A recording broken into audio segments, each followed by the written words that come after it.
Thank you. Good evening, everybody. Welcome to the meeting of the Environment and Regeneration Scrutiny Committee. It's Thursday, the 22nd of September. Obviously, it's been quite some time since we've had a meeting due to the pandemic, which obviously hasn't gone away, but this is the new format of meeting. So I'd like to welcome everybody. We have had a few housekeeping issues, so it's just around making sure that if you're not speaking that your microphones are mute, and then just try to indicate to me whether you want to speak after a presentation, or and then I can actually make sure I bring you in then at that point. If we do get a lot at one time, just try and bear with us, and I'll try and make a list and we'll work through it that way. Okay, so the first item is appointment of vice chairman. I'd like to nominate Councillor Ruba Sivignan to be vice chair for this committee. I'll second that. So do we have any other nominations? No? Okay, thank you very much. Ruba, congratulations, you're vice chair of Environment and Regeneration. I'll move on to the second item, which is apologies for absence. I think everybody's actually here, but do we have any apologies? No, that's correct, Chair. Everyone's here, so no apologies. Everybody's here. Okay, that's great. I'll move to item number 3 then, which are the minutes of the last meeting, which was 25th of February, obviously quite some time ago. And I think the whole world's a different place to what it was then. But I'd like to move those minutes if everybody's happy to accept them as they are. In the pages. Second. Yeah, Sorry, go in. Oh, second, lovely, thank you. Item number 4 then, which is to receive declarations of interest, including whipping declarations. Do we have any? No? That's great, thank you very much. Right, the first item on the agenda then is a presentation, which is working towards recovery. Gareth's put it up on screen there. I think Miles is going to start it off, and I think other officers are going to come in. Obviously, this is a presentation around how we've managed to sort of keep things going, what the council's actually done throughout the pandemic, through the lockdown, and obviously the recovery. And I'm not sure whether they're going to give any sort of update, because obviously things have changed again today. But I'm not sure what they can actually say at the moment, because obviously it's a moving picture. So, Miles, I'd like to hand over to you to start our presentation. Thank you, Chair. Can everybody hear me? Yeah, okay. Thank you for the opportunity. Essentially, this report gives you details of what we've been doing since March in terms of our response to the pandemic. If we can move on to the first slide, please, Gareth. Essentially, we've treated this pandemic like a disaster, which is clearly what it is. So in terms of major disasters, you have a response phase, you have a transition phase where you're working through the details of the initial emergency, and then you hope to recover, to a position that you were at previously. In our case, we've moved from response, that was the initial phase in March. The transition we're still in. The transition phase sees us bringing certain things back into play. For example, in the response phase, we closed some of our car parks, we closed our country parks, and we had the vehicle driving around, as you probably remember, the Tally vehicle. We've moved away from that initial phase, now we're in transition. The problem we've got with this, it can work in both ways. So essentially, we could go back into response at any time. And what has happened in some of the neighbouring authorities is that's exactly what they go into now. Essentially, our most recent figure per 100,000 population is 22.5 infections. To give you a perspective, RCT went on 124 today, and our colleagues in other areas are not quite as great as that, but they're in the 50s, 60s, and they're just over 100. We've had a letter from Welsh Government, us and Cardiff, because we've been over 20 days for over a 3-day period. And the letter asks us what we're doing to contain the virus. So you'll see a lot more comms coming out, a lot more officers on the street, trying to reinforce the message. Essentially, we don't want to go into the situation of our neighbours, but it's a very difficult situation to control.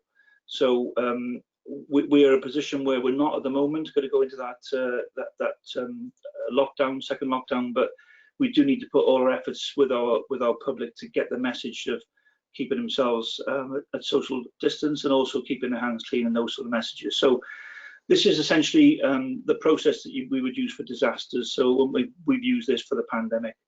So we'll go on to the next slide, please. In terms of our response, what you've got there is the headings that we used to concentrate our efforts. So in March, when lots of people were effectively asked to work from home, there were certain things that we had to continue. And what we've done is we made a little prioritised list there of the services we maintained during the period. The first thing clearly was to maintain services for our most vulnerable, which we've managed to do. So we had the hubs running successfully, and we dealt with food packages, and we looked after our social care people. So that was our highest priority at that point. We retained our services that were frontline as best we could. Parks may not seem that important, and cutting grass and the like, but it is important for the people when the lockdown eventually ended. So we managed to maintain that service, and we also ensured services like refuse collection and recycling were maintained. So I'm not going to name names, but some of our other councils weren't able to maintain their services as we have. And it's a testament to our staff, I think, that we've done that.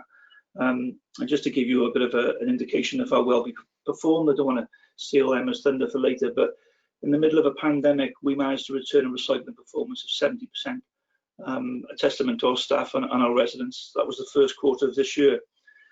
So leading on to that, then we had to support our staff in those efforts. So we were very keen to have people working from home. We provided them with laptops, we provided them with their own office chairs, and we enabled them to work flexibly. So we didn't really care whether they worked on a Saturday or on a Sunday, or when working in the evening, if they had childcare commitments, provided they undertook their work. And there's been a great deal of learning in terms of that from a manager's perspective, because we've seen some really good performance from our staff whilst working from home, and also our sickness levels have reduced considerably. One of the reasons for that is some of the ways that our staff have been considered and actually praised by the general public, and refuse and recycling crews in particular. They were going out to work in the morning with a skip in their step because of the support they were provided. So we also supported our partners during this. So we worked closely with our partners, as we still are, in particular the health boards and the police.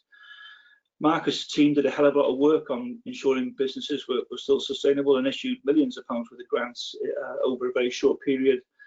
And we kept the council running as best we could. We had an emergency powers process for decisions, which we published so they were publicly available. And we tried to keep people informed of what we were doing. So we can move on to the next slide, please, Gareth. So in terms of decision making, these are some of the things that we did. As I said, we introduced heavy use of the emergency powers process and made sure that they were up on the council's website. We think that we regularly communicated sufficiently with elected members. You will be the judge of that. I do miss the scrutiny committees, and I know a lot of officers did, because it was a good chance to have a good debate on matters, and we lost that ability, which was difficult for us. And we started to have the virtual cabinets and now this virtual scrutiny committee. So these will continue like this until we can get together. And then we had the first report in March, which detailed what we were doing over the pandemic. And yesterday there was a report to Cabinet which dealt with our strategy in terms of response. So also at the bottom of that slide there, you've got the goal command structure. So we essentially took decisions similar as we would do in a disaster or any other form of emergency. And the goal command team that was headed by the managing director, leader and deputy leader took decisions on a daily basis. So initially at the response phase, we met every single day, and that was 7 days a week. And then we released that to 3, and now we're meeting once a week. But as I say, this process is linear. We can step this back up should we need to. And we're all ready for that if it does become an eventuality. So on to the next slide, please, Gareth.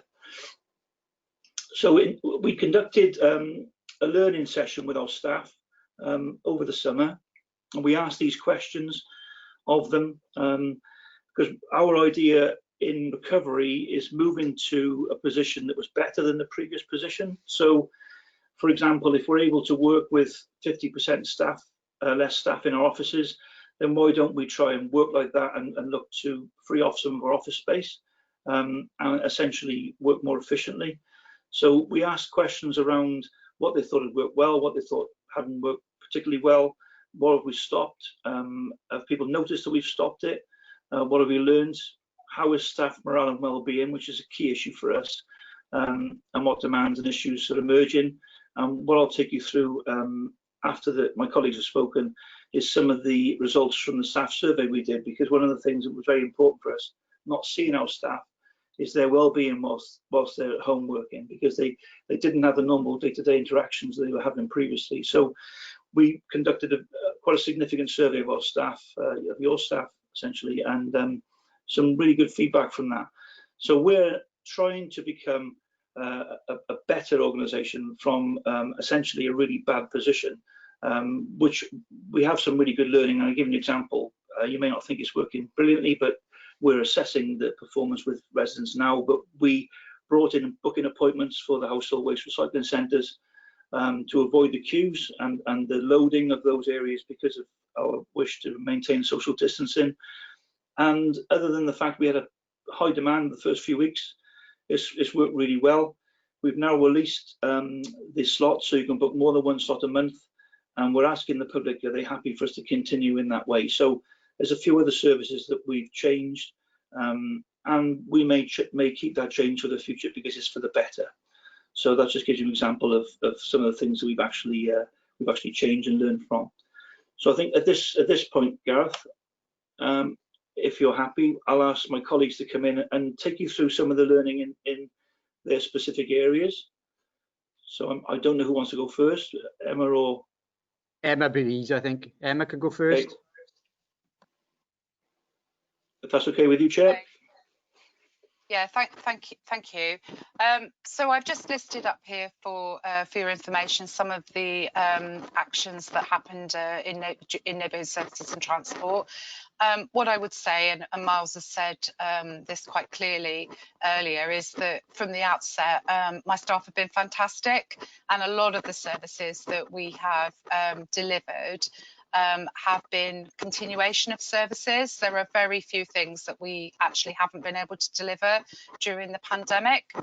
So if I start at the top there with waste management, Miles has already mentioned, but collections have continued throughout the pandemic.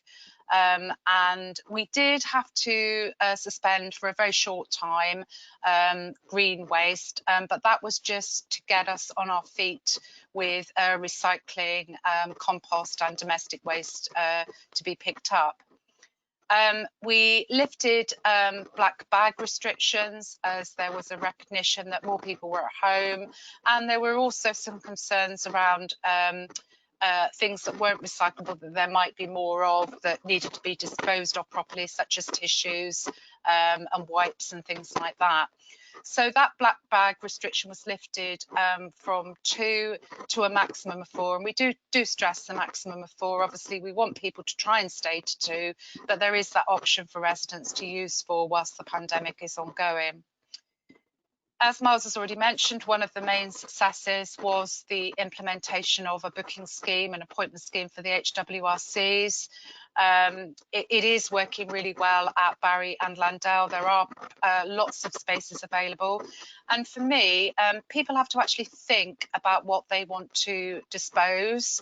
And there's been a lot more use of third-party sites to try and recycle and reuse items before they end up at the tip, because you've actually got to physically book that appointment, and so you think about, do I need that appointment, or can I actually sell this on a site? So I think from the waste hierarchy point of view, that's been really good in that people have to think about it before they go and book the site. They don't just throw it in the car and go and deliver.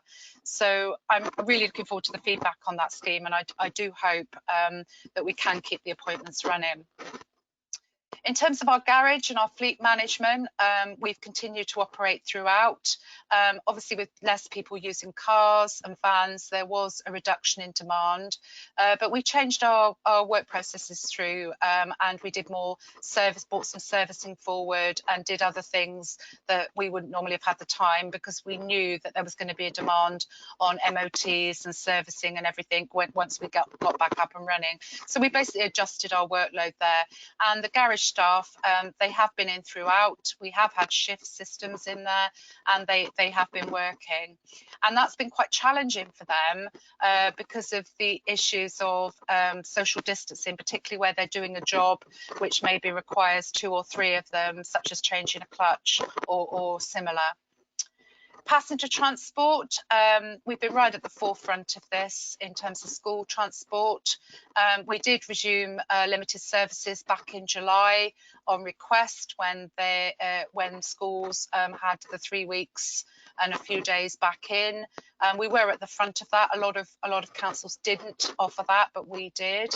And we have obviously resumed school transport with clear policies, both for the parents, for the teachers and for the operators from September. And to date, that is working really well. We do have the odd incident, but we have a proper mechanism to deal with that. We're also one of the few authorities that's actually sold passes on our buses. Lots of authorities felt it was far too difficult to actually sell passes. I know, for example, in RCT, they made a decision not to sell passes. I think normally they have about 800 people that buy passes off them, and they decided not to do that. I think they're now rethinking that decision, because obviously they've had quite a bit of backlash from people about not being able to get their children onto the buses.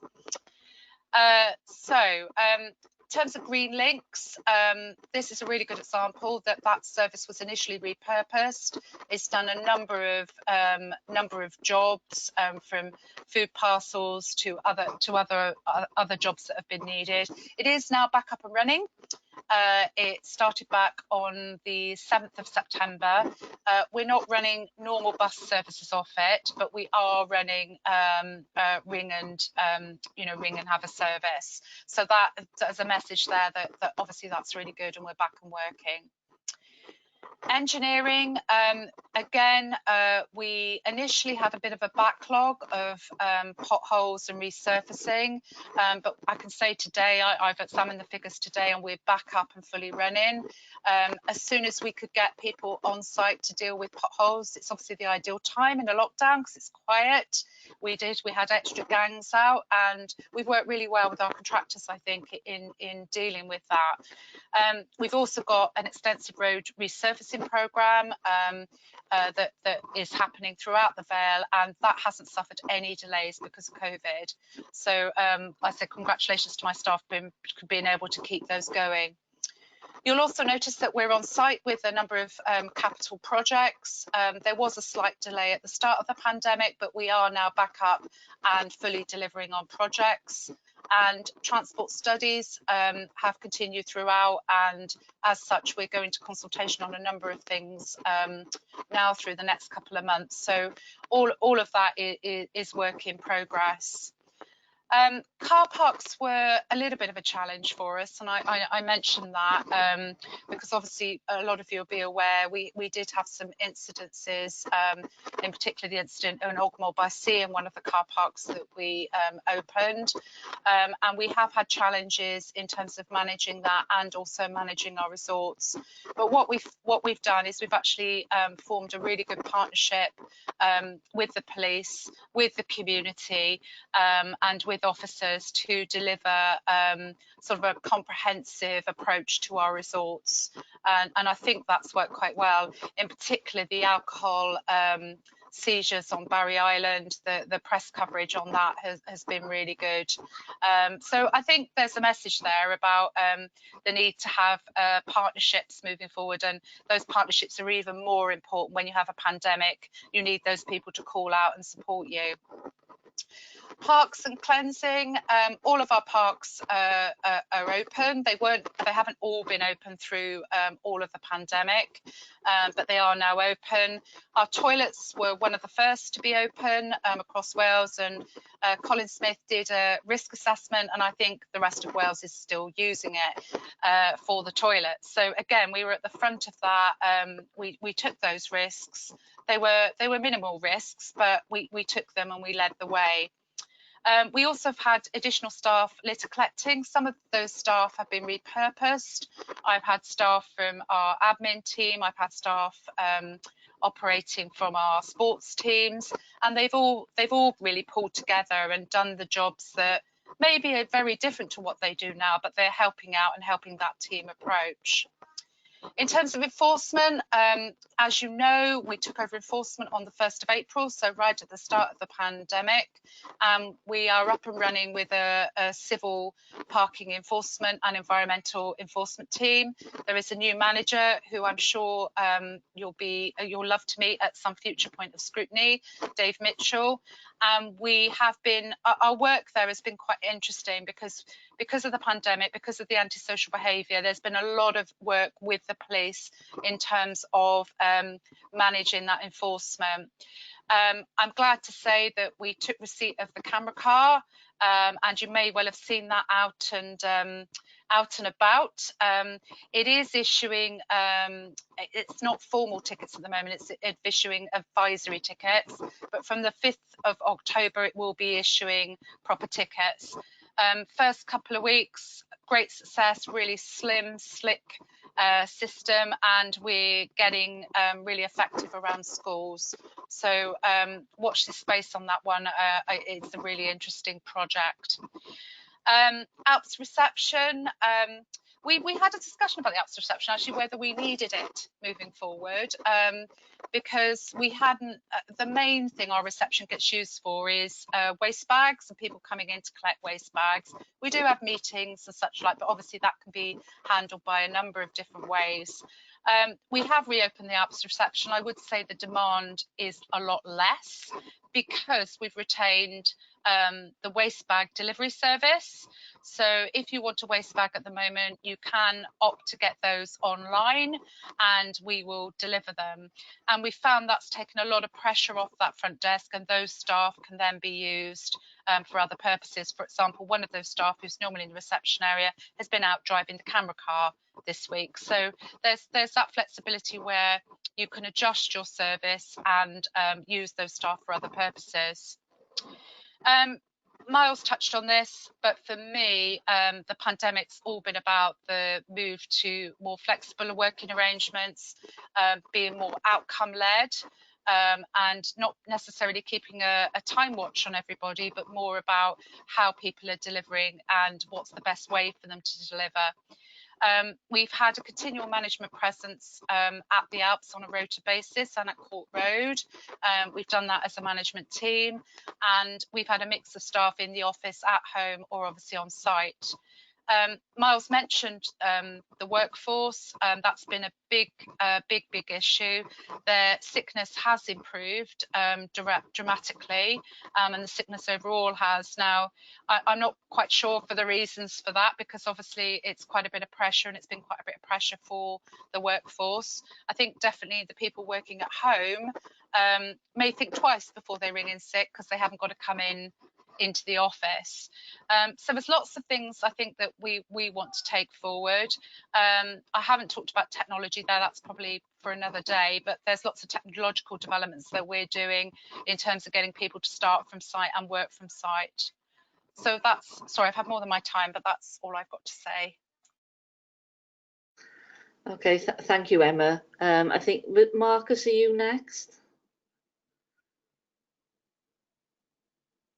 Sorry, just unmuting. Yes, that's great. Yes, right. Yeah, brilliant. Thank you very much, Chair. Gareth, Marcus, shall I? I'll make a presenter and you can share your screen.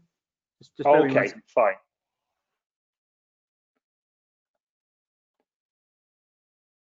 Right, okay, hang on.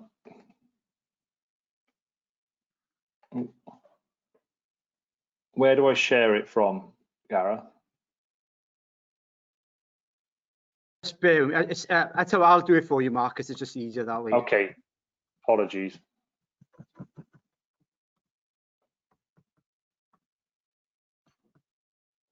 Brilliant. Thank you, Gareth.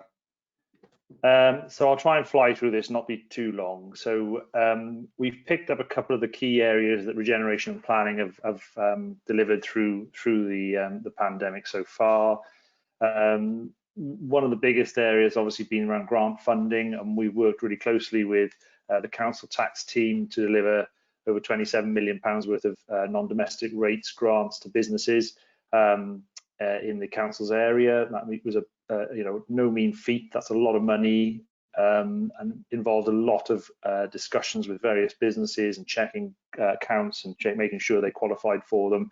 And the regeneration team took basically the front end role in that, in speaking to businesses and ensuring that they qualified for the grants. We've had a second wave of grants, which has been delivered by the regeneration team, the business startup grants. The council was allocated just over £207,000. The grants themselves total £2,500 each. Those grants have largely been given out. I think there's still some remaining, but it's still a process that's going on. And a couple of weeks ago, we were advised that there's a new set of grants coming out, the Culture Recovery Fund for Freelancers grant, which again is a £2,500 grant, and Vale had an allocation of just over 317,000. That grant package launches on October the 5th, and there has been quite a lot of work around ensuring that we have resilience around how those grants are awarded and who gets them and that they qualify. So that process has been no mean feat, I have to say. The guys have worked really, really hard right throughout the evening in some cases to make sure these grants have got out. And I think both the council tax team in regard to the £27 million that went out, and the regeneration team as well, and also the regeneration team in terms of the other grants, do deserve a lot of congratulations in terms of how they've managed to get those funds out so quickly. Alongside that, we've also had the Vale Heroes Crisis Fund, which colleagues from creative rural communities became involved in. There were in total 23 projects awarded a total of just over £48,000. That was very much aimed at supporting community projects which had been impacted by the pandemic, and the sort of projects that got funding there included a scheme where local residents were making scrubs for the hospitals, and they received funding for that. There were a number of other projects which received funding, so those were a very worthy scheme. Do you want to move on, Gareth? Thank you. Obviously, some of the other areas mirror with what Emma's team's been doing. We had to maintain and manage the current country parks. Initially, obviously, those country parks were closed to the public when the pandemic struck. But as time went on, obviously, the parks were reopened, and similar things to what Emma talked about with the toilets opening and ensuring that public access was safe.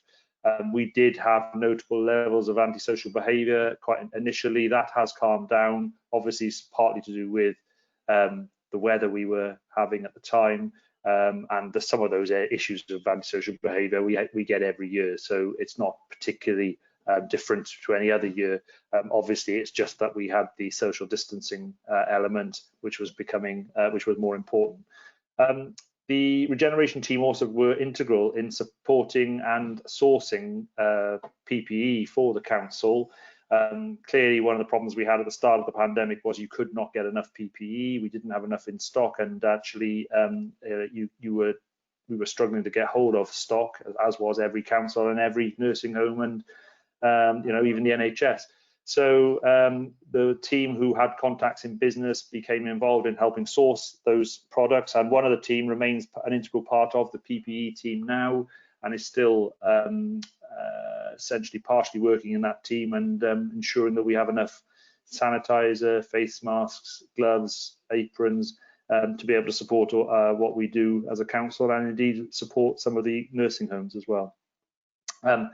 We very early on started set up town centre resilience forums before, while retailers were still locked down and town centres were still locked down, and we helped traders get through the process of reopening.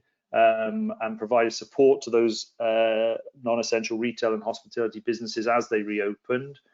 We continue to have those resilience forums, and we will be speaking with them, and I'll come on to that a little bit later in the presentation. We've also maintained the delivery of existing regeneration schemes and ensured that they came to fruition. And one of the key ones there is the Good Shed, and you'll, I'm sure, be aware of how the Good Shed has opened during the middle of the pandemic and has managed to open safely. I think it's a fantastic scheme, and one of the schemes which we're very proud of. Gareth, do you want to just move on? Thanks. So some other actions we focused on, we worked with Welsh Government to repurpose capital funding, support town centres. I talked about the resilience forums, and we are hoping that we can use the resilience forums to help consult on some schemes that we hope to develop around town centres. We have between 400 and 500,000 pounds earmarked to help those town centres and to be spent spent in this financial year. And we have appointed agents to draw up some initial schemes to help with that process. The agents are called Roberts Limbrick, and they come with a track record of town centre regeneration schemes and placemaking schemes. And we will be working with them and working with the communities and businesses to try and make the town centres feel safe and encourage shopping. So you can see that town centre shopping campaign as well as being commissioned. That is publicising our town centres and publicising what is being done in the local shopping centres to help support safe trading. We've worked with hospitality businesses to increase public space for seating in a safe way. That's involved working with Miles's teams to ensure that the areas are licensed properly outside of the premises, and ensure that they are seating in a proper way and that there is social distancing and what have you. And that has been an important part of everything we've done, actually, how we've worked very closely with other parts of the council. You'll see I mentioned the council tax team. We've worked very closely with Miles's and Emma's teams in neighbourhood services, and I think forged links which perhaps didn't exist before, but has meant that the council's worked extremely effectively across these various teams. And again, at the bottom, we've talked about creative rural communities and how we refocus what they've done to focus on supporting some of the more rural communities through the pandemic. Next slide, Gareth.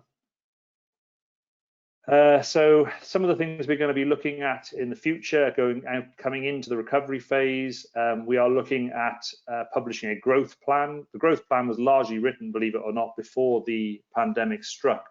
So we have had to refocus what's in there to talk a little bit more about recovery and getting businesses to come back to the position they were in perhaps before the pandemic struck. But we hope to have that plan out and published in the winter, in the autumn, late autumn, winter. We continue to work with town centres to implement the capital schemes that we hope to get from Roberts Limbrick. We will be looking and administering future bids for COVID support funding from Welsh Government and National Government.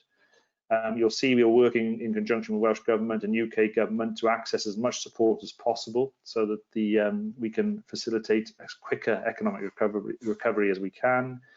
And of course, continue to develop the existing pipeline of regeneration schemes, some of which have been stalled by, obviously, the pandemic, but hopefully we can come out the other end and have good schemes to look at going forward, just like the Good Shed.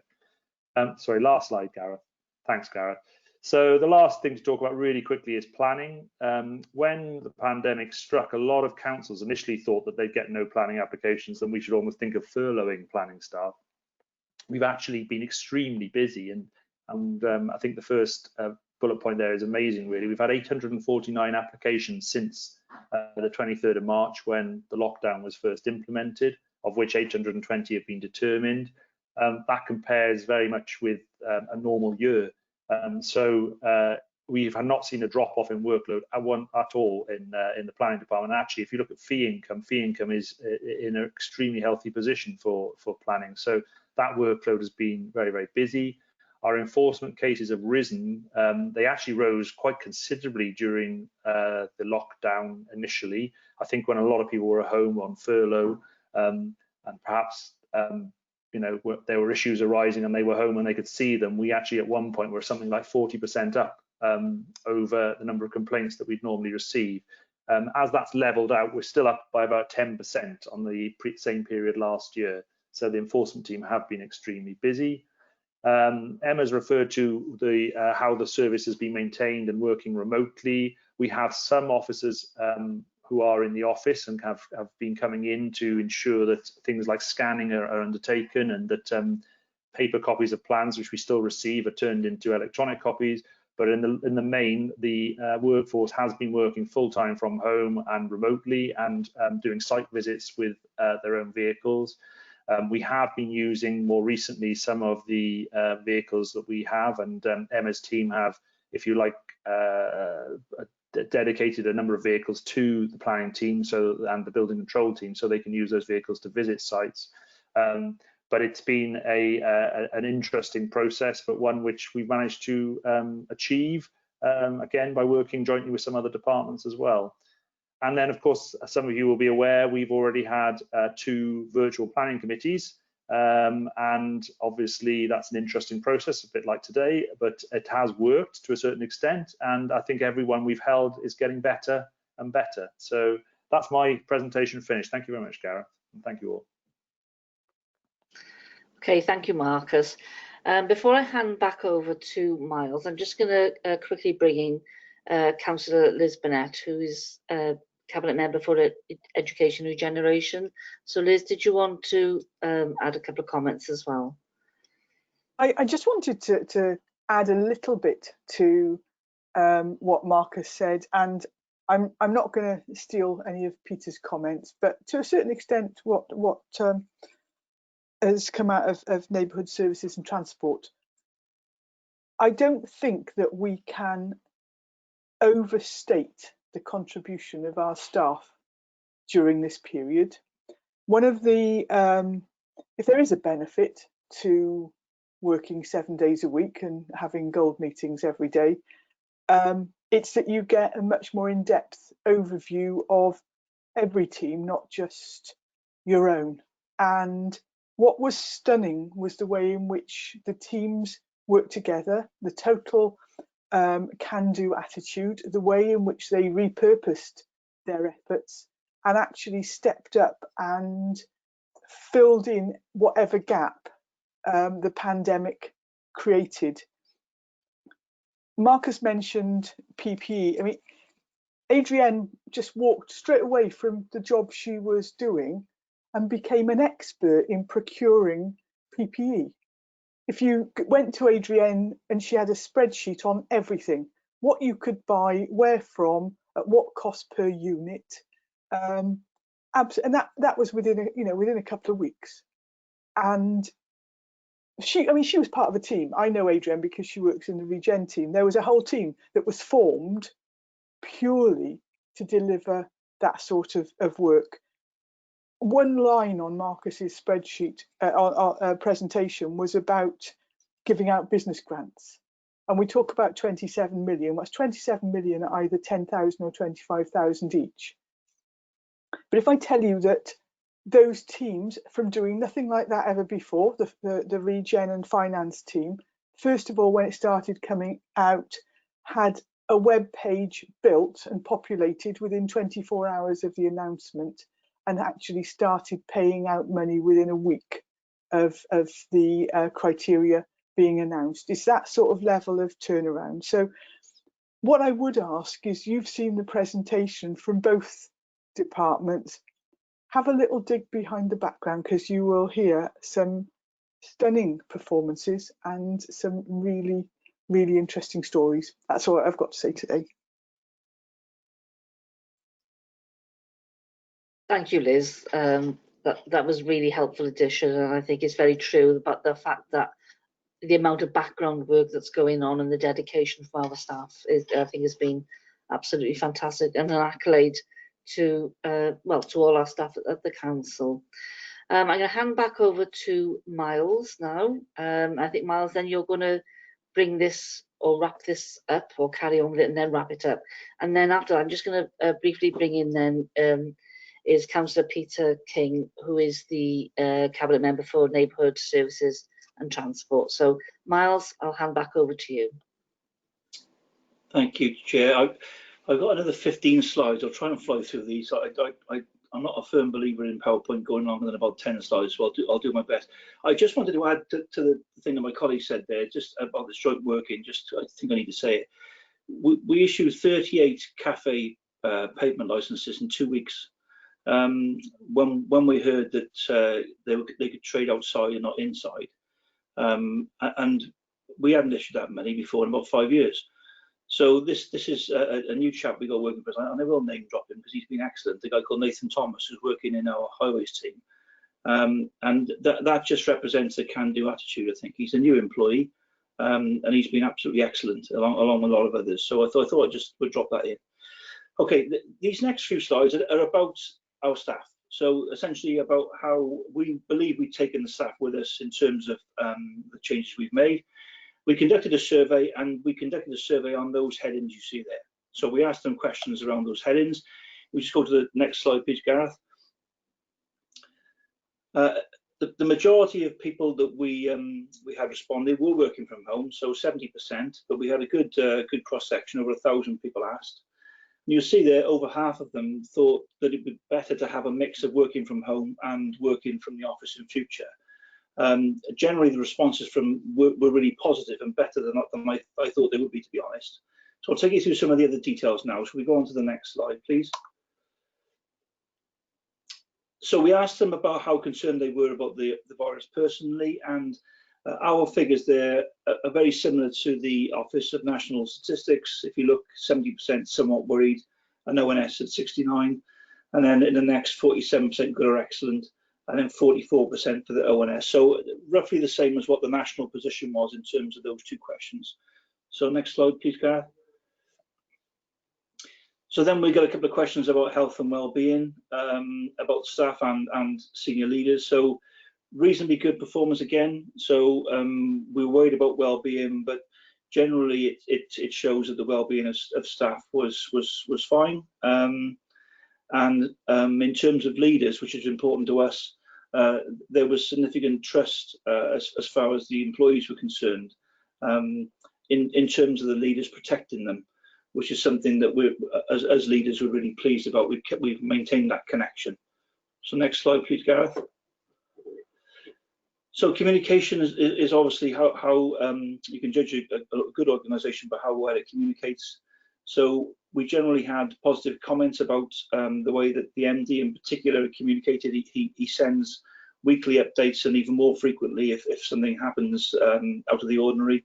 And in those updates, he was making sure he was praising specific groups of staff who had done over and above for that week. And I know because a lot of the staff were in our teams that it was really well respected by them.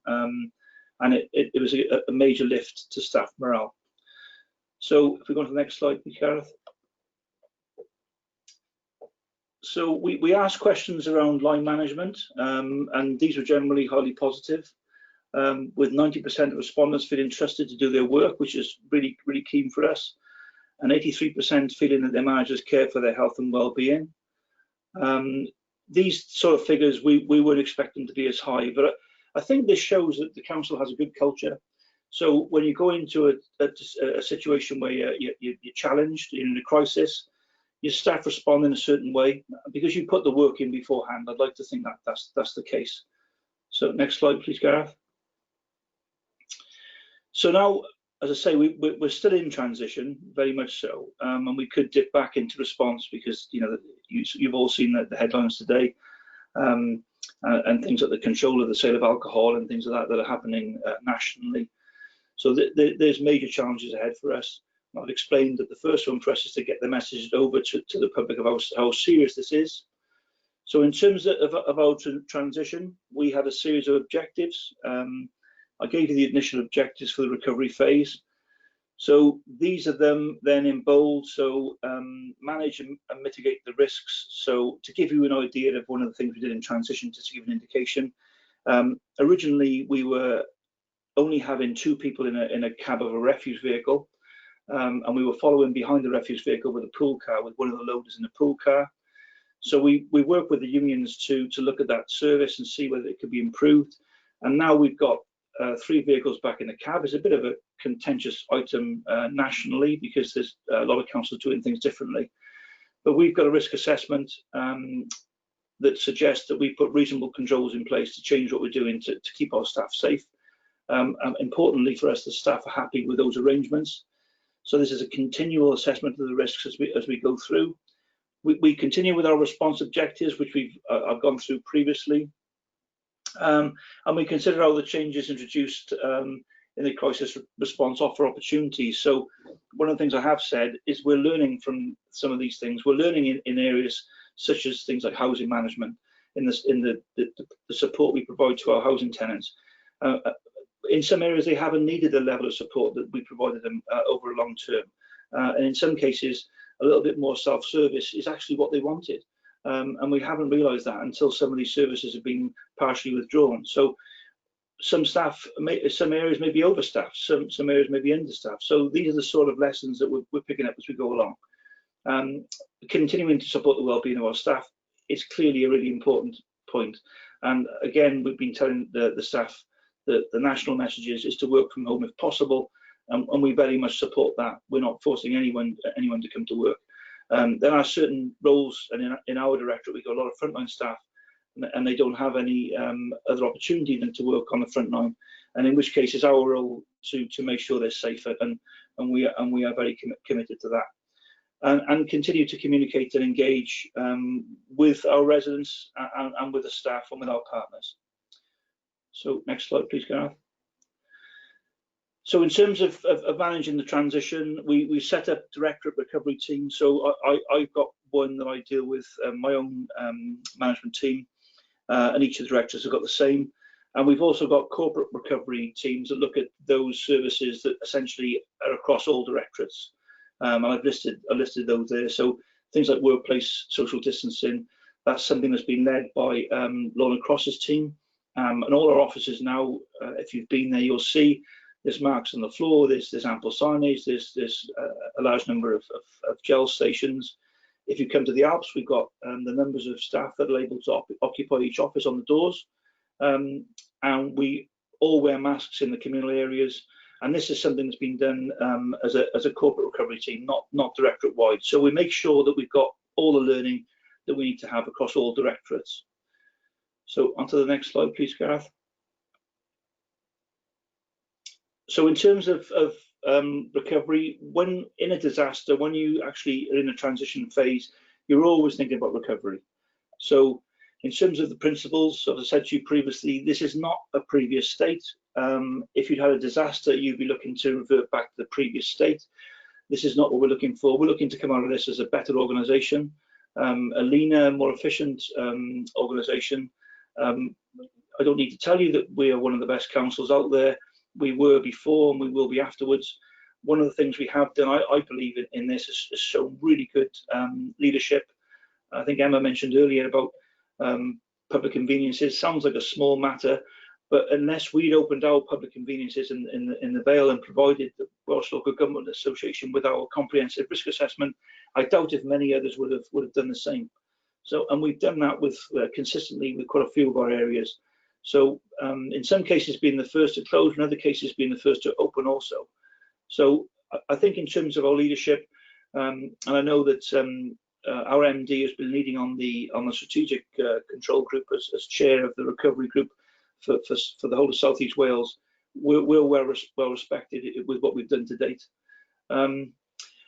Still a lot of uncertainty, as we've said. You know, that we still don't know what we're going into and how long this is going to last. But we've got a lot of good staff working here, and we're able to plan as effectively as we can based on the evidence that we have. So in terms of our recovery themes, we've given them themes based on the high risk areas, and also they cross-cut with the new corporate plan, which was brought in on April the 1st this year. So these are the headings of our high level themes. As I say, they're cross-cutting, and what you'll see when I present later the annual improvement plan is that they actually go across the council, these recovery themes. They're not just based on any specific service department. So onto the next slide, please, Gareth. And what we've tried to show you there is a table that shows how they fit in with the new corporate plan. So you've got 4 objectives, wellbeing objectives, a new corporate plan, and essentially that all the headings I just gave you are hung under the 3 right-hand boxes there, with the 1 shaded in being a common theme across all of those headings. So work with and for our community is common across all the headings we've just given you. So this ties in exactly with the corporate plan. And the next slide then, we reported to Cabinet yesterday on our strategy. So the strategy shows for each wellbeing objective a reminder of what we want to achieve by that objective, relevant recovery themes that link to the objective, the threats and opportunities. Anyone that's ever done anything in terms of management will know that there's certain tools you use to actually make improvements, and the strategic actions that will be undertaken. And that was all in the report that went to Cabinet yesterday. So what you'll see now in future meetings of this Scrutiny Committee and others is we'll take you through our transition to recovery phases as we develop this further. So in terms of the next steps, which is the next slide, CMT goal continues to meet. We meet weekly now, but this can be ramped up at any time. The recovery strategy was reported to Cabinet, as I said, and we've now been given a task as directorates of actually putting together our recovery plans on a set format, and then these will feed into the annual delivery plan, which will encapsulate all the recovery actions. It's not going to be the same as it was before, and some of the things we planned to do April the 1st we're not going to be able to, but we'll do our best to achieve what we can based on the situation that we're currently in. Okay, and that, I think, Chair, concludes the presentation. So thank you for bearing with me over that very large number of slides. Okay, thanks, Miles. Really informative presentation. I think it's, we've had regular updates as councillors from the Chief Executive right throughout the situation. But I think to actually have this presentation, I think is really useful. So I would just like to bring in briefly Councillor Peter King. So he just wants to speak as Cabinet member, and I've got a couple of councillors and who've indicated to speak. So Councillor King, over to you. Thanks ever so much. It's only a brief comment really, and I want to take us back to the early days in the response phase, because we're trying to cover 6 months tonight. And frankly, without the opportunity of scrutiny, I've not had the chance to pay the tribute that I would like to pay to the managers, supervisors, and especially the frontline staff, because I was completely humbled and very humbled by and very proud of the way that they worked in those early days, and particularly I think over things like waste and recycling. I think if you were a resident, you probably didn't have any impediment whatsoever, with the possible exception of garden waste, because we came up to Easter and everyone seemed to be locked down and doing their gardening. But certainly in terms of food and recycling and waste, we just maintained the service brilliantly. And I'd also like to pay tribute to the residents, because whilst we acknowledged that lockdown was going to cause difficulties, and we encouraged them, we allowed them to go up to 4 bags per fortnight, and a lot have done that. The waste figures have increased, so has the recycling. And then Miles has already commented how good our percentages are, which was something that neither he, Colin, nor I expected. So it's really just to say a most sincere thanks, and that's not to overlook anybody else, but there is a danger that it will be forgotten, because that worked right so long ago, and we seem to have come so very, very far since. So please note my thanks and appreciation.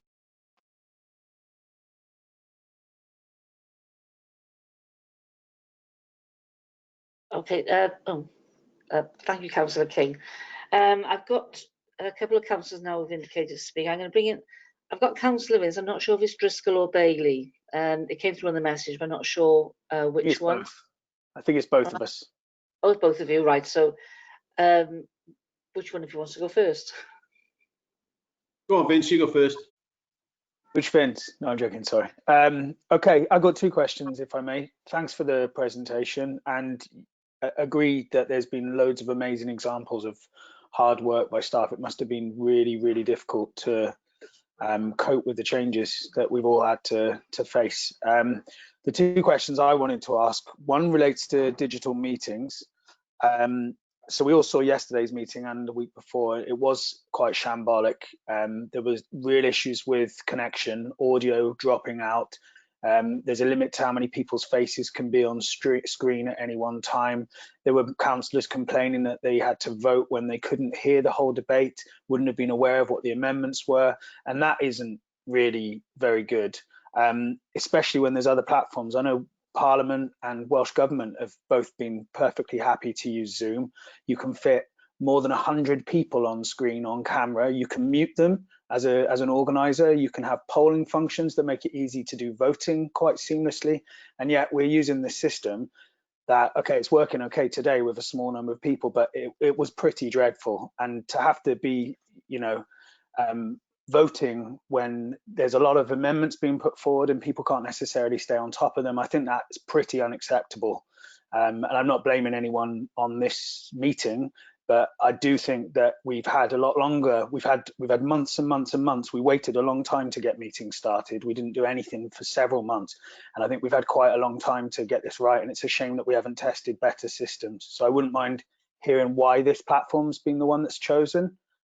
If anyone wants to answer that. Should I ask the other question first, or should I wait for a response on these, Bronwyn? Ask your other question as well. I mean, we're very limited what we can respond to that question. And really, I was looking for questions around about the presentation. Well, it was in the presentation. It was in the presentation, Chair. It was mentioned. There's been a lot of positive feedback, and I accept that. A lot of great work's been done, but you have to be able to respond when when you have personal experience. Everyone in this room knows how those meetings have gone, so I think it was a perfectly valid question. The other one is a positive also. It's great to see that there are fewer staff members calling in sick, and that most people are happy and adapting to working from home. It can be really challenging. The question I wanted to ask was if there's steps being put in place just to make sure that particularly people who might be living alone and maybe younger people as well, perhaps, who might feel isolated by not having that daily contact, really. And I know I've just seen the leader's response to my first question about people having multiple devices open in the same room. I did notice that the leader and Councillor Ammore were both in the same room as well, so I think that might have been an issue too.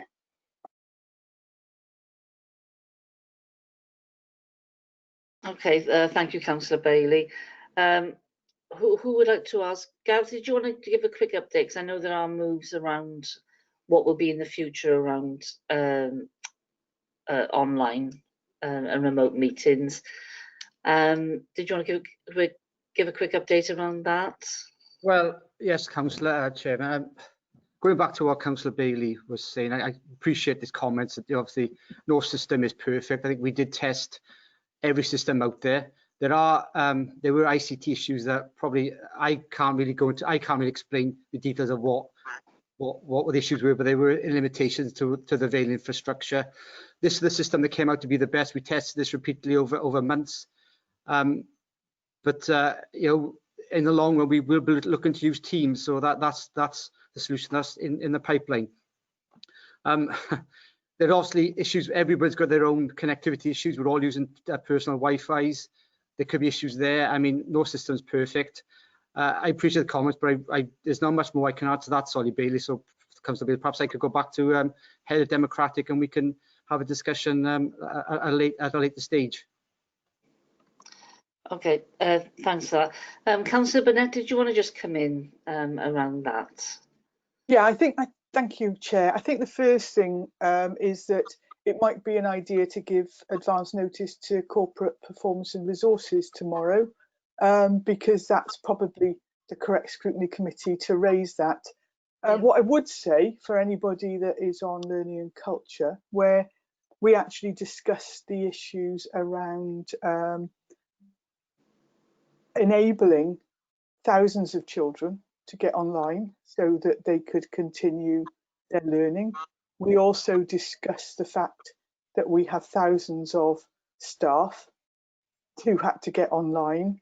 And so, it's a question of whether or not you put the resources initially into making sure services continue to run, making sure children are able to access learning from at home whilst testing out some of these machines and some of these platforms.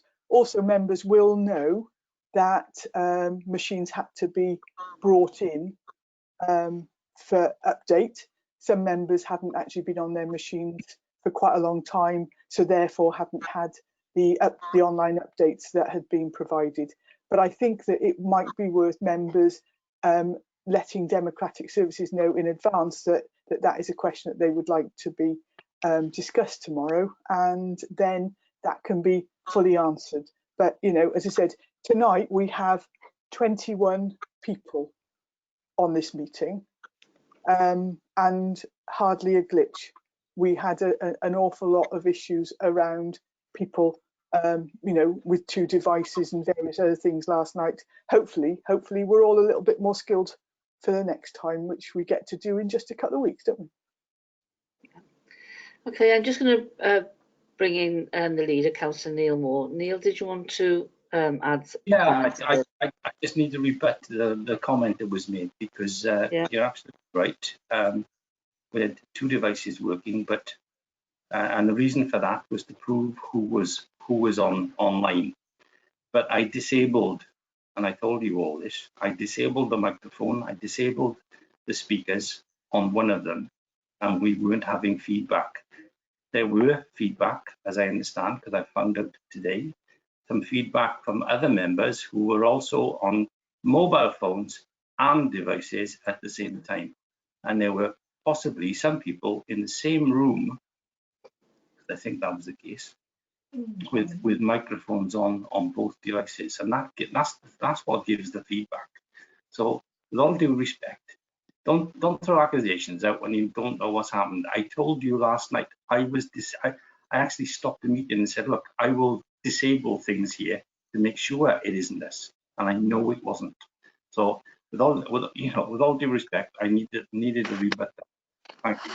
Chair, can I just apologise if that was misunderstood what I was saying? What I misunderstood was that by having people in the same room, 2 devices would have affected connectivity, not just the sound. I appreciate what you're saying, but there were other issues around connectivity, people literally dropping off, and I don't think that had anything to do with that. So if you misunderstood me, I didn't mean to throw any accusations that you caused the connectivity to drop.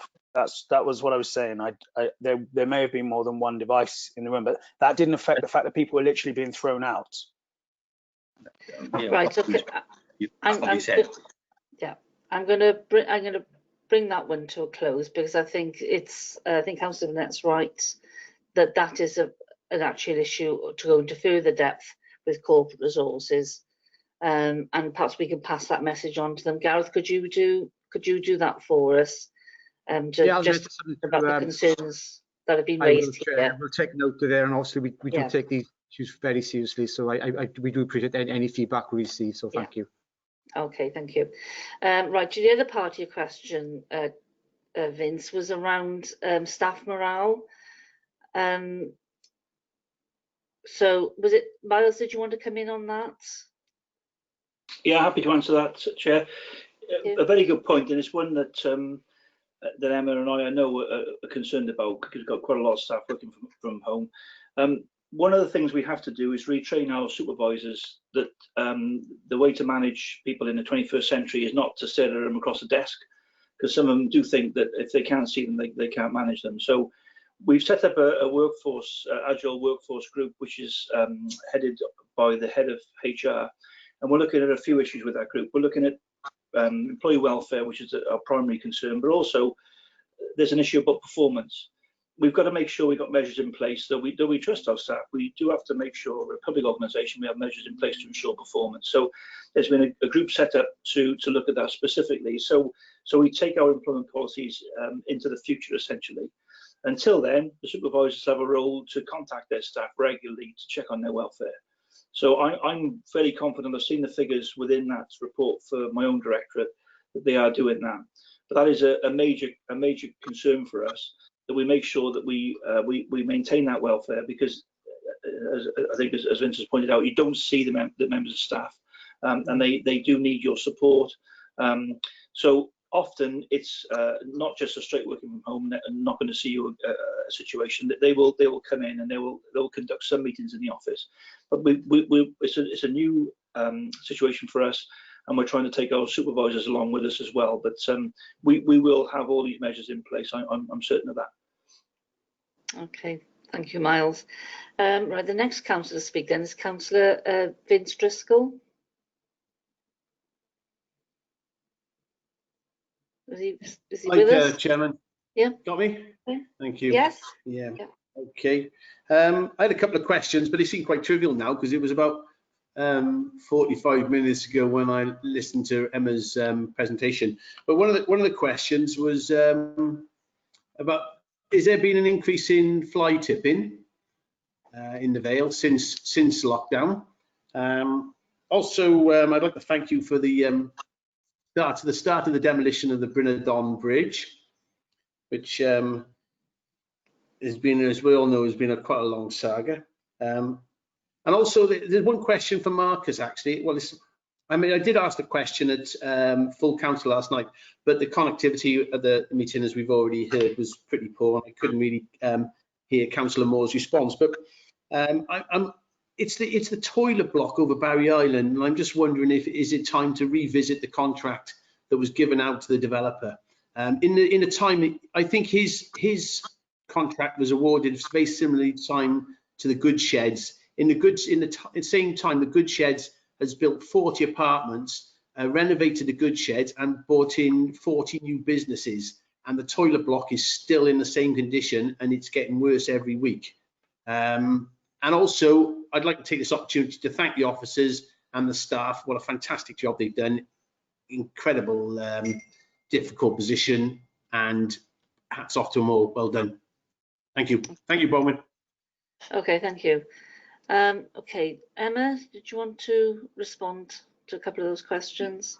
Yeah, we in terms of fly tipping, we did have an initial issue when our HWRC sites were shut, because as you know, at the start of the pandemic, obviously everybody was clearing out, and there wasn't an HWRC actually open. However, since the HWRCs have opened, there's been a steady drop off of fly tipping. Don't get me wrong, we're still getting fly tipping incidents in known spaces, but we are following those through with the new enforcement team that I mentioned earlier. So they are doing a lot more work in terms of trying to identify culprits and take them through the prosecution process. So I can't open at the moment the Q1 performance, but I would expect that to be raised and then hopefully come back in line as we move forward. Thank you for the note about the Brynadon Bridge, and I'm sure everybody across Common Bridge, I'm sure everybody's pleased to see that work done. Thank you, Emma. Okay, now in relation to the issue on the toilets, I understand you actually had a full response to that at the council last night, but I'm not sure if anything else that Marcus can add to that. Marcus, have you got anything else to add to that?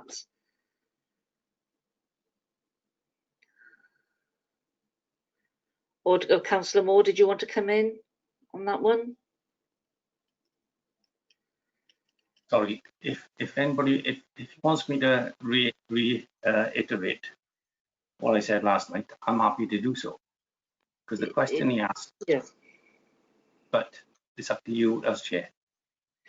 Yeah, I think if you could just repeat that. Obviously, sounds like Councillor Driscoll didn't quite actually catch what you said, so if you could just repeat that for him, and I'm sure he can listen this time.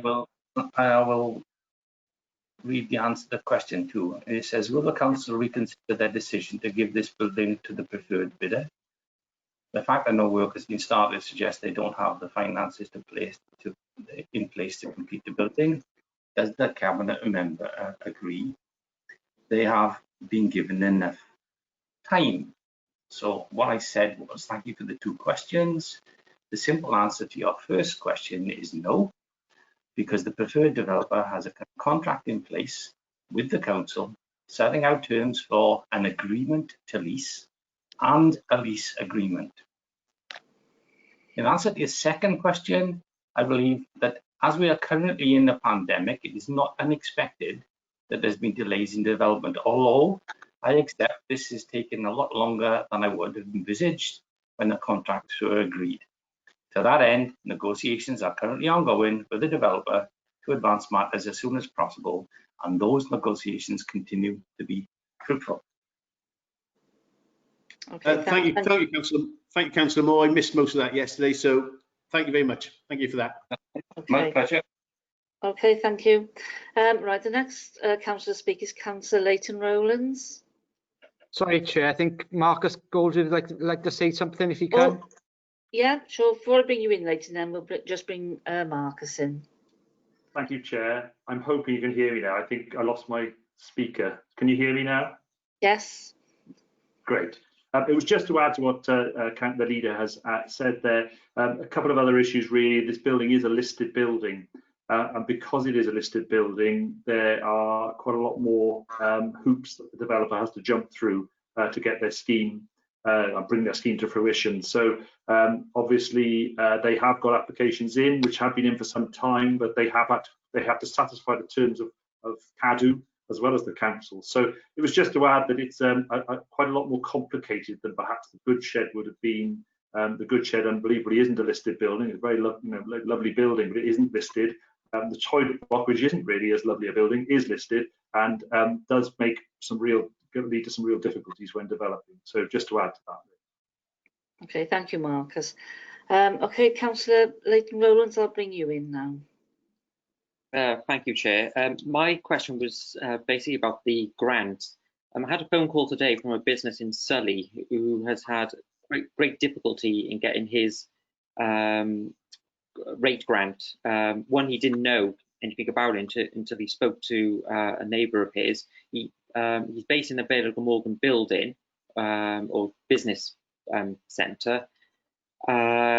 So he has, he's emailed, he's phoned, not getting responses, and when he does get a response, it's, oh, we'll get back to you.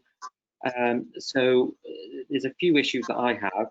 Why didn't the council, when going out with the business grants, have a system in place to do an auto email when applications made by businesses for the rates of the grant, saying your application has been accepted, as in it's been put in, and we'll get back to you within so many days. Many applicants had no idea that their application had been received. They didn't even get an email when it was processed. They just got a payment in some cases. I'm not saying that I wouldn't like £10,000 in my bank account, but it just makes, for businesses, it was just a stressful time waiting and not hearing from anyone whether their application had been received or even accepted. So, it's great that, Councillor Burnett was saying how brilliant, everyone was in relation to the background team and, a tap on the back and stuff. But a large number of businesses were left stressful, anxious and worried because they had literally heard nothing and still haven't heard nothing. Do you think it's good communication? That's my question. Right, okay, thank you for that, Councillor Rowlands. I will hasten to add, though, that a lot of businesses, it wasn't just £10,000 into their accounts as a cushion, it was actually for survival of their business. Married to somebody who's got more business, his business wouldn't have survived. So I would like to put that on as well. Businesses didn't know whether they were having 10,000 or their application I'm put speaking in. now. Okay.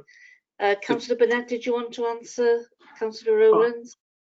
Well, unless Marcus wants to. Marcus. Could I just come in to begin with, because I'd like to completely refute what Councillor Rowlands said. Yeah. When the process started, obviously it was a process that was dumped on the council very, very quickly. I say dumped, obviously the whole situation arrived very, very quickly. The grant process literally arrived from Welsh Government overnight, and as a council we had to set up a system to deal with. So if we look at the figures, there was a combination of grants that were between 25 and 10,000 pounds. This council issued 27 million pounds worth. So you can see exactly how many businesses were involved in that process. We set up a process jointly with our colleagues in council tax to pick up on the somewhere in the region of 1,600 businesses which we thought were going to be eligible or possibly eligible. We set up a process of contacting all of those businesses. Some businesses didn't have correct details with the council tax department. They'd changed their names, changed their email addresses, changed their telephone numbers. We made sure that very early on in the process we had a website contact that they could get in. They had all the details, the telephone numbers of all the staff, both in council tax and regeneration, who they could contact. In respect of one of the issues Councillor Rowlands has talked about, that is a situation where we had an email box set up specifically for the purpose of dealing with incoming messages. That email box was set up, I think it was one of the biggest email boxes the council had at the time.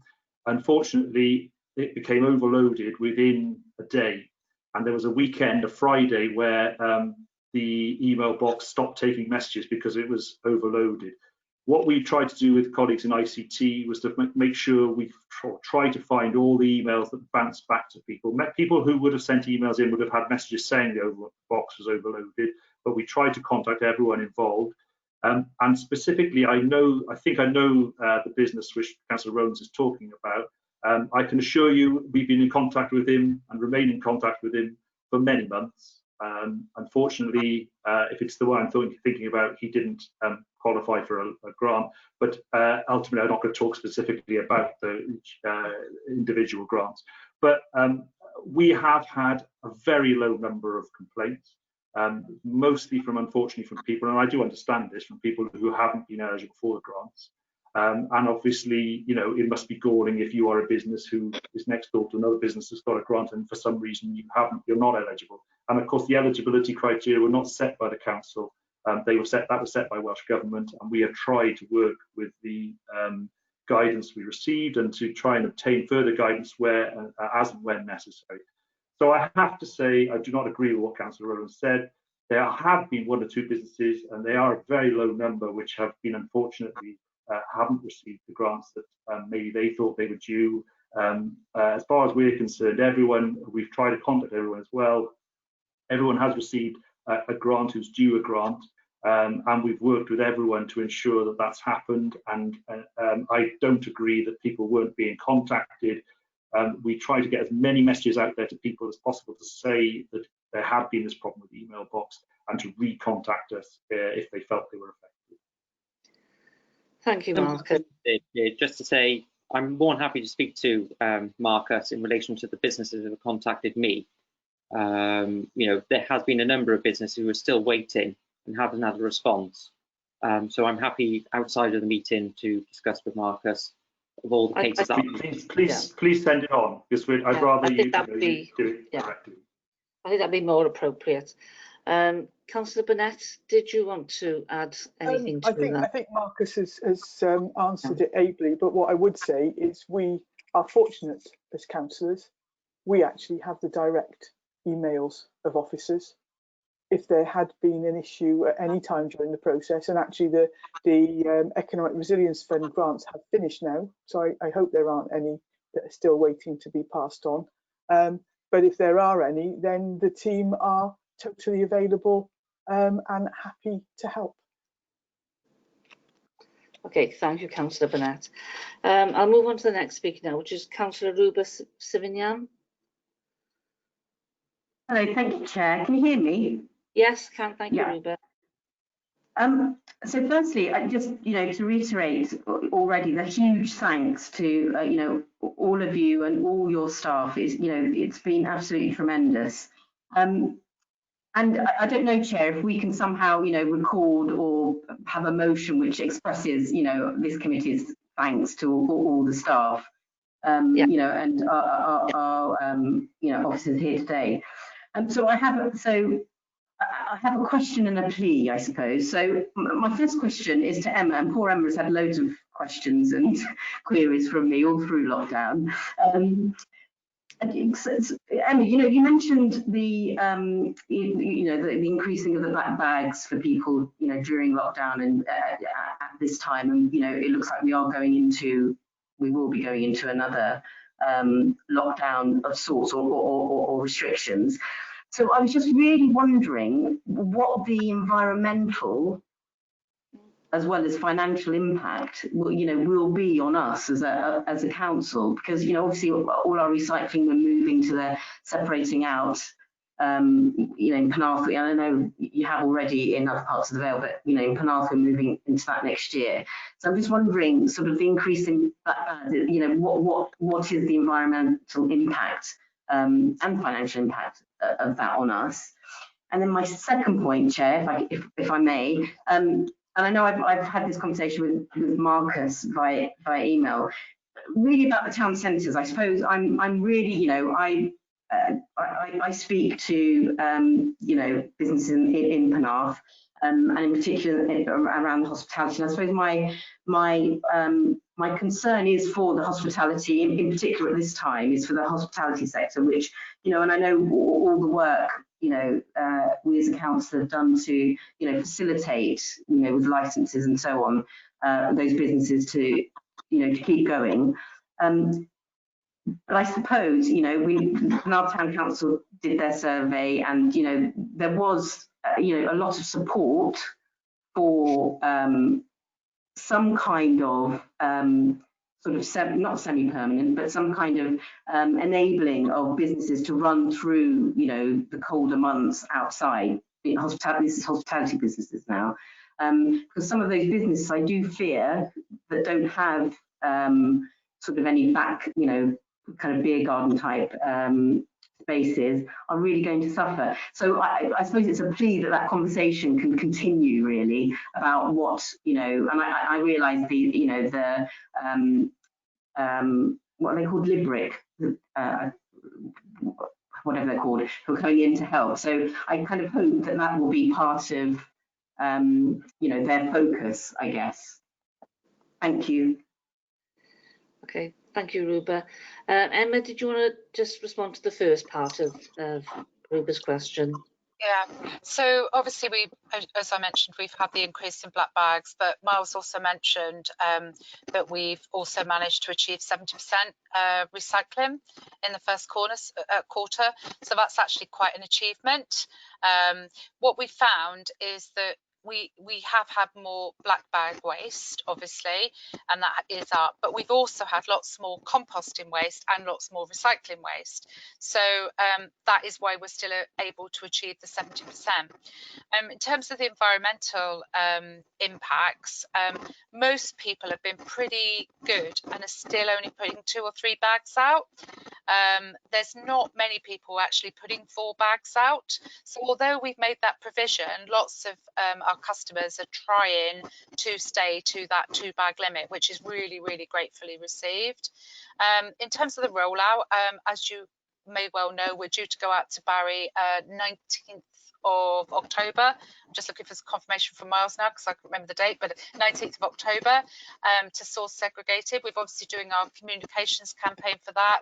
It's been well received, and then we'll be going out to Penarth later as the next phase. The dates and everything are to be confirmed. But for me, I think that 70% figure is the teller. We've had more waste, but we're still managing to hit what is the national target for 2024-25. So I think we do need to congratulate ourselves on that. When other councils, not to be mentioned here tonight, when other councils haven't done as well as what we've done. In fact, some councils actually have sent some of their recycling to be disposed of, shall we say, rather than recycled, and we haven't done that. We've maintained it through. So I think our environmental impact on this one is good. Okay, I don't know if Matt wants to say anything on cost. I don't want to, because the cost for the waste services is very, very, very challenging. Yeah. Okay, Matt, did you want to add anything in? Yeah, with regard to costs, we'll come on to it later, but the actual disposal of black bag waste, actually treating it, is actually cheaper at the moment than we pay for treating our commingled recycling. So in a way there, we maybe saved a little bit of money. The main increase in cost is obviously collecting the all the waste and all the recycling, and having additional staff due to social distancing measures, and we had pool cars driving behind the refuse vehicles to ensure that. So there's been a lot of additional cost in that. However, majority of that has been claimed back from Welsh Government. The only thing we couldn't claim back was the 10% additional payments we gave to waste frontline staff, because that was a local decision. Welsh Government wouldn't fund that, but yeah, the majority of the increase in cost has been funded. Saying that, the waste budgets are still under huge pressure, and obviously that's one of the main reasons why we're changing all our services to source separated, to get the best possible price we can for our material. Okay, thank you, Matthew. Yeah, Marcus, did you want to respond to the second part, or Ruba's second question? Thank you, Chair. Yes, just to respond around that Roberts Limbrick, who are doing the work, yes, they are. You know, everything is on the table. It's probably important to note that the way they're doing the work, we have a sum of money which has to be spent this financial year, and then obviously we've asked them to look at perhaps more longer term recovery measures which go beyond that. So they will separate the work they're doing into sort of immediate actions which can be undertaken and funded this financial year, and then perhaps more longer term actions which we will need to look at going forward.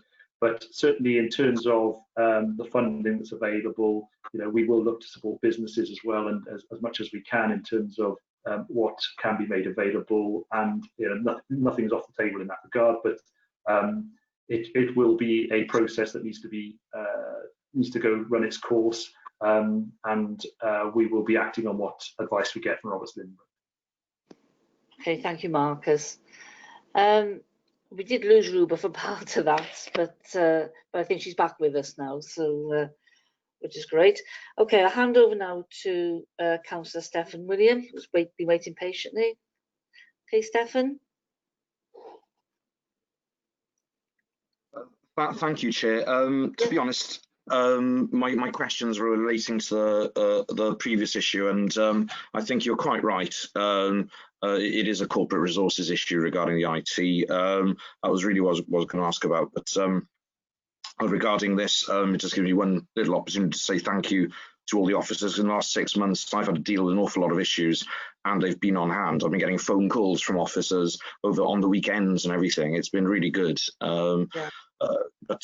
Yeah, I've since last night handed my upgraded laptop back in. Hopefully they'll be able to iron out all the bugs that are still present. But otherwise, a big thank you from me. Okay, thank you, Stephen. Right, last question I've got is from Councillor Michael Morgan. You with us, Michael? Can you hear me? Can you see me? Yes, yes, we can. Good. No, it's only returning to the presentation and to thank everybody that contributed to that this evening, and also to echo the other thanks to the officers who've kept the council going with emergency powers over the past few months, doing it very well without the scrutiny of us councillors, if you like. But it just occurred to me, we went into emergency powers because we weren't tooled up to run the council. Are we satisfied now that we so readily embrace this new technology that if there is another lockdown, that the council can continue business as usual without resorting to emergency powers again? That's my question. Oh, that's a very pertinent question. I can give you an answer if you want. If you could, Neil. So I didn't know if you were actually still there. So yeah, that would be good if you could, please. The truth of the matter is probably not. It depends on the severity, because what happened when we were in lockdown, things were happening at such a pace that we had no option but to take immediate decisions. And that's the reason why the emergency powers were put in place, because things had to be done, not today, not tomorrow, not next week, not allowed to go through a cabinet process and then have a call-in procedure. We would have had to use 14.14.2. Instead, we used emergency powers because they have to be done there and then. And I don't know if Miles or Marcus wants to come in, because I think that was the reality. Things were happening and they had to be done there and then. Okay, thank you, Neil. Marcus or Miles, did you want to add anything? Yeah, just to say, essentially, it's about leadership, and it was very much a command and control model when you're in an emergency situation. If we had time to make the decisions, we will take them through the new online processes with members. But as the leader says, some of these decisions are made in matters of hours. And I just assure members that we always took the decisions in the best interests of our residents. But we treated this, we have winter maintenance disasters, with bad weather, we have flooding, and we use this sort of command and control arrangement during those times, and it's necessity, essentially.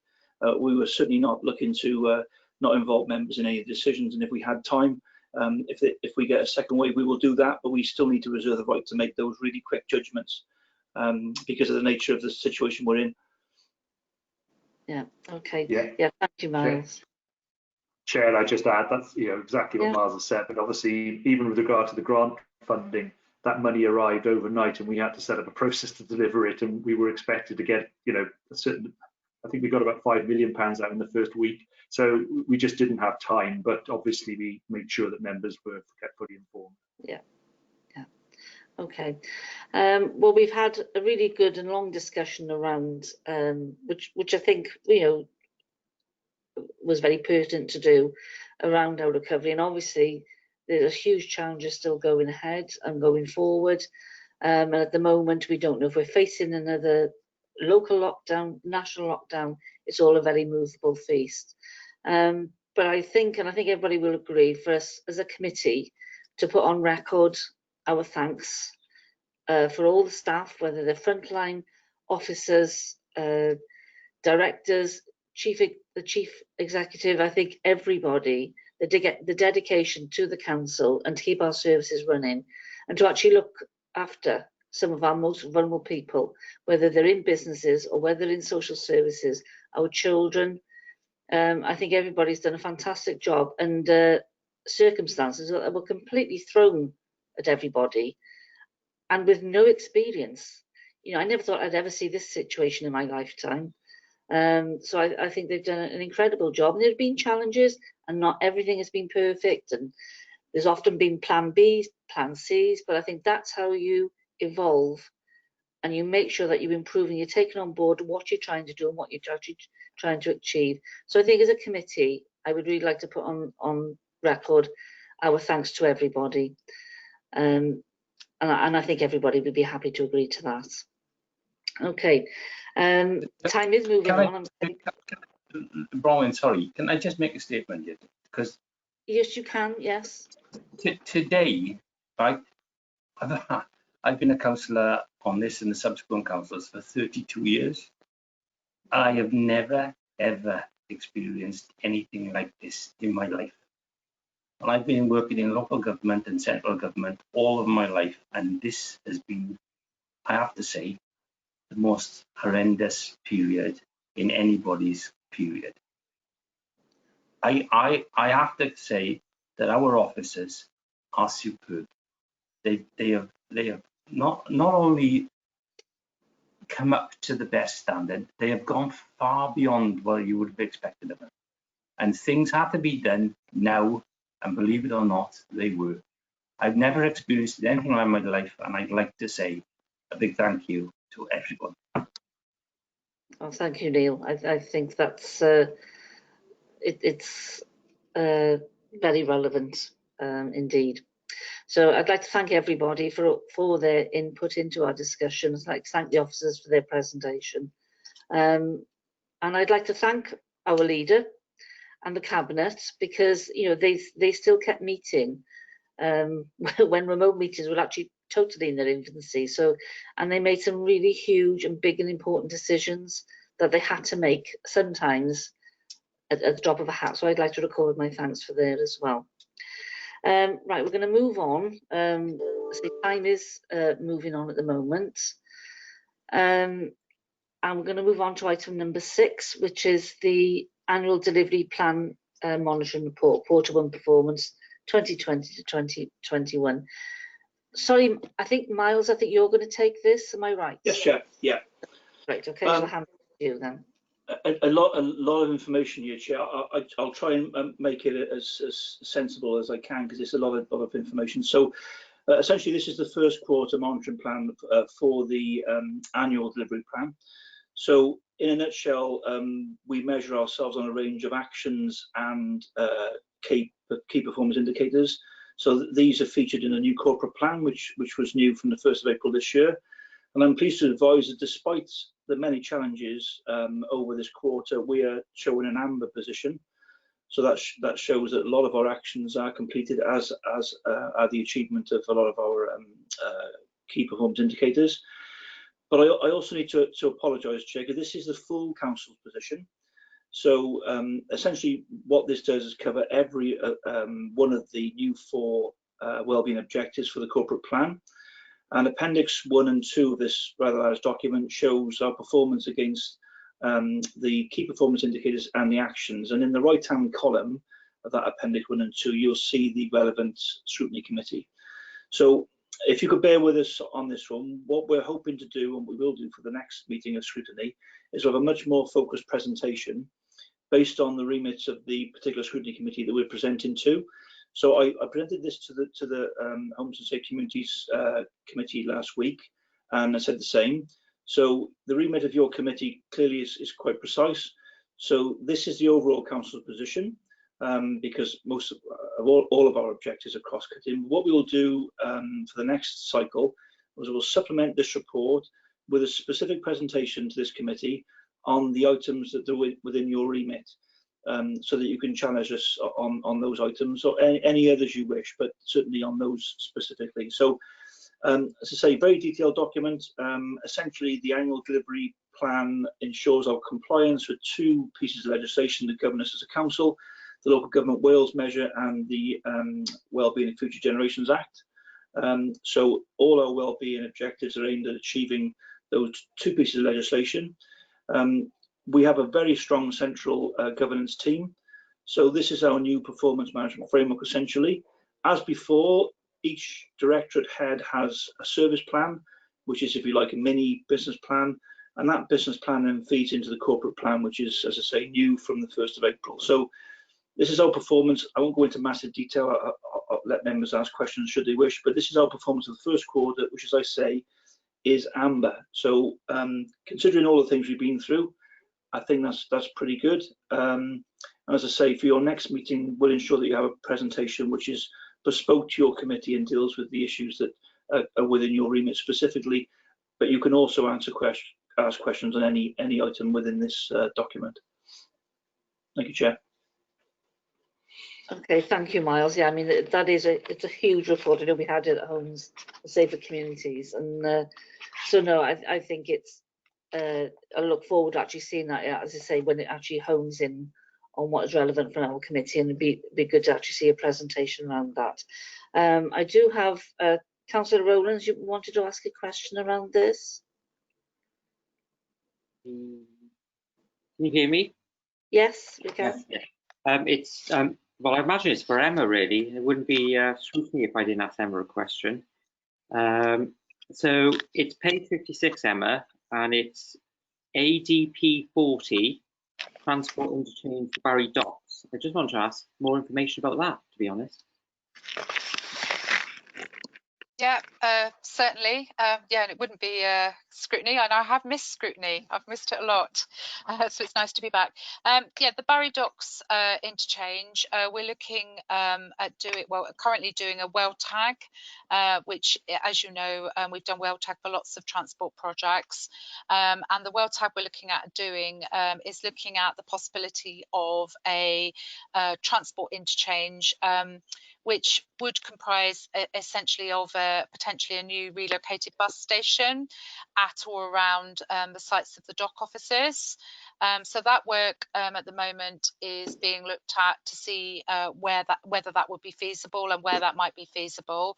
And in conjunction with Marcus's team, we're also looking at the commercial prospects for those areas as well. So it's not just about transport, it's also about looking at potential transport and regeneration and commercial opportunity scheme. So I would hope that we would be back at Cabinet probably, we're expecting a draft report November time, so I would hope we would be at Cabinet and into some form of consultation on those proposals the back end of this year, the start of next year. But really exciting, lots of opportunities, because obviously COVID has changed the way people are travelling, it has changed the use of office accommodation, and it does offer us some potentials to get a relocated a new bus station and associated infrastructure located to the waterfront side of Barry. So hopefully later part of this year, start of next. Can I just follow up? It's a point of clarification, but more that Chair. It said the scheme is not considered to be deliverable sustainable transport links to the airport. But the actual title says more sustainable transport links to the airport. Slightly confused. Right. Right. So no, there is another scheme that looks at that. So no, this scheme is about providing a better interchange facility. It would be for sustainable transport, so it could be for electric cars, electric bikes, normal bikes, buses, taxis, you name it, any mode of transport that you can think of, it would be for. But it's not specifically for anything directly to the airport. There is other schemes in there that are, but that's not them. Right, because that's very, very confusing. So just to point that out. Okay. Okay. All right. I'll bring in Councillor Andy Robertson now, or Robinson. Sorry, Andy. I'm not sure if we lost contact with you earlier. I'm not sure. Are you there, Andy? I'm here. I'm loud. Hear you loud and clear. And you were right first time. It's Robertson. Robertson, sorry. Not Robinson. Sorry like I said last time. Like I said last time. Think marmalade, not barley water. Right. I've got a couple of questions on agenda item 6. The first thing I want to know is who has responsibility for assigning the red, amber, green symbols to the corporate plan implementation? Second question I have is on page 8. Are there any figures available for the number of staff who have actually had COVID? Next question, page 10,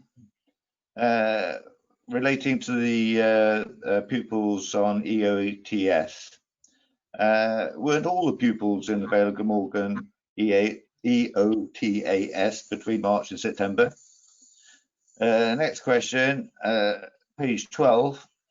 Is the airport likely to survive this pandemic? On page 15, does the Windsor Road Clathie Street cycleway still stop at the railway bridge? I've spoken to a number of people in Penarth who are unhappy about spending a lot of money on a scheme which doesn't actually sort of seem to go anywhere. Page 19, do we have any record of how many hits there were on the Vale of Glamorgan social media posts? Page 25, I note that 86% of staff would like to continue working from home. Is this feasible? And on page 27, isn't the landmass flood prevention scheme an NRW responsibility? Thank you. Okay, thank you, Andy. You've been quiet all meeting. Now you're on list. That's fine. I've been saving it up. Okay, I'm not sure who's going to answer or who's going to start with those, Miles or Emma.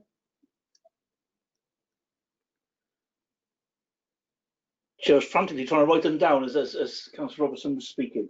In terms of the red, amber, green, I think that was the first question. We as officers work with our performance and development team, and we have to show them evidence. So we provide reports every quarter to them. Now, bear in mind, they've got to be capable of being audited externally as well. So we provide them evidence in terms of our performance to that period, and then they assign, and they're quite strict actually, they normally assign a stricter measure than we would have signed ourselves. And then we challenge them if necessary. But if members wish to challenge any of those marks, they can do the same. So it's a joint effort between the governance team who works for Rob Thomas and the heads of service and directorates from the actual directorates who are responsible for that. Then we've got how many COVID cases we've had. I'd have to come back to that. We do have that information, Councillor Robertson, but I would have to defer to my colleague Tracy Dickinson to provide you that and the committee possibly in writing. We do hold that information, but it's not an area that I've got full detail on for this meeting. How am I doing? I got the first two correct, I think. And the pupils on EOTS, I'm not sure if there's anyone better to answer that question than me. I take your point, they weren't in school during that period. Councillor Burnett has a hand up.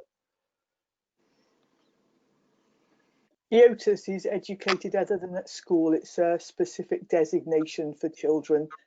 We have targets for it and we're measured. I think to add in every single school child might render those measures unworkable. So, but I'm sure that the education team could provide you a full answer on that. Okay, is the airport likely to survive the pandemic? I have no idea. Sorry about that. You probably have to put that question. Marcus, do you have a better idea than I do? I don't have a better idea. I think it's fair to say that we remain in discussions with the airport and have continued the regular meetings we have with them around some of the economic development areas and also some of the routes they've been developing. Clearly, you know, if you're in the airport business now, it's not a very good time to be in it. But I think, to be fair to Cardiff, they have delivered through the pandemic themselves in terms of ensuring flights for PPE came in. So unfortunately, Councillor Robertson, I can't actually answer that, but I think it's probably got as good a chance as any other regional airport of surviving. And the next question was in relation to Windsor Road, Plassey Street cycleway. I'm not sure whether Emma is able to comment on that. No, I'd have to come back on that. The question was around people have asked for the extension of that. Was that right, Councillor Robertson? Yeah, I think that's when we saw the plans for the scheme, and I think it used quite a lot of 106 money. It seemed that the cycleway came down from Plassey Street area, hit the Brains Railway Bridge and stopped, which doesn't seem very helpful as a cycleway. Yeah, so there's a good bit of news on that. We're about to start our work on our active travel maps, so our network review maps of cycling and walking, and they're going to be reviewed. So those sorts of missing links are going to be important to be identified through that actual process.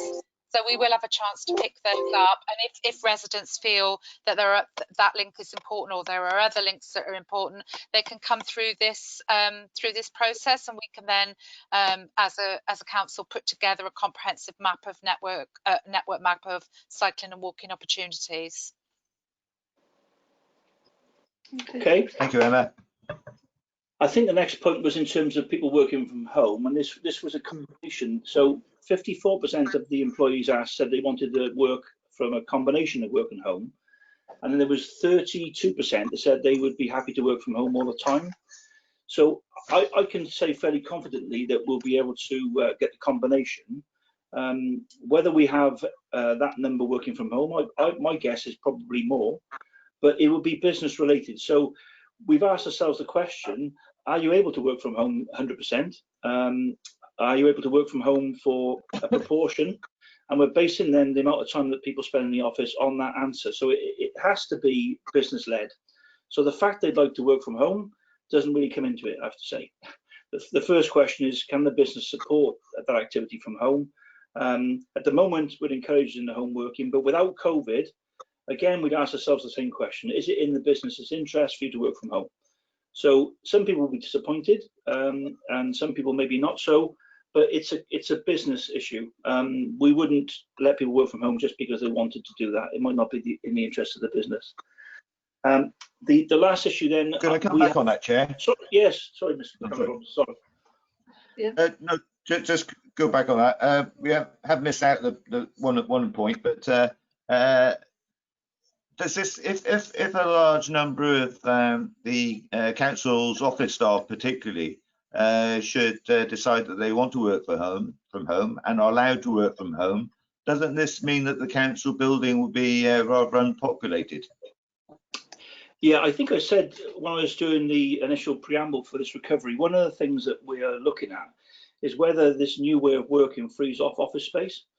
So it's a bit early to say, but clearly we wouldn't want staff rattling around in a very big building. Doesn't make sense. But we've got the Alps, we've got Court Road, we've got the docks, and we've got the Civic. So there may be a possibility of rationalising some of that office space when we actually get the final working from home, working from the workplace model. So we certainly would not be operating with empty office space. It's just not viable to do that. But it's really too early to say in terms of how this will pan out. But there's definitely going to be a situation where more staff are working from home than had been the case previously. And the last point was thanks, Miles. Sorry, Councillor. Social media. There's one that's missed out. The council in that document, it says that the council has done a lot of work to communicate with the broader wider public, with the electorate effectively, and they put up 178 social media posts. Do you have any figures on how many hits you had on those social media posts? You know, how well are we getting the message out? We have very accurate figures. I just don't have them to hand, but I can send them to you tomorrow and to all members of this committee. Thank you. Okay, thank you. Right, I can bring in Councillor Vince Bailey.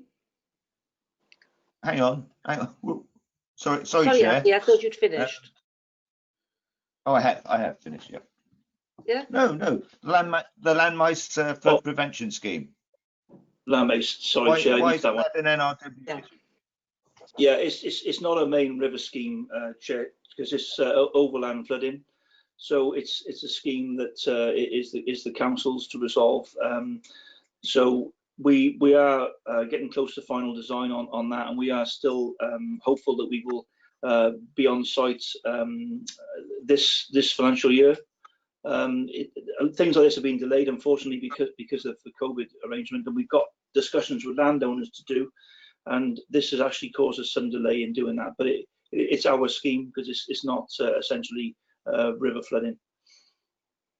Thank you very much for all those answers, Miles. Excellent, every one of them. And I'd like to say I want to join in the love fest and say how brilliantly the council's done, the officers of the council. You've been fantastic. Well done. Thank you, Andy. Thank you. I'll make sure that message is passed on. Thank you. Thank you. Okay, I'll bring in Councillor Vince Bailey now.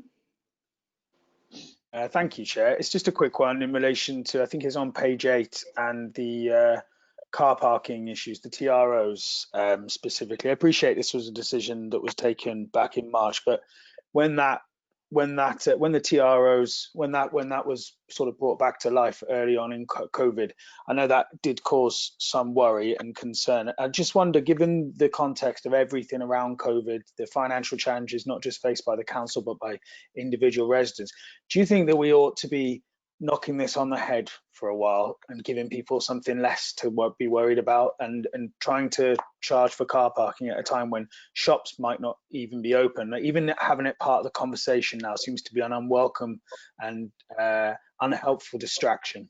That was my question. Right, I think there was a lot of miscommunication when that did come out. Miles, did you want to respond to that? Yeah, Chair. The council took a decision to actually charge for car parking. So we had a legal process to follow, which we have done.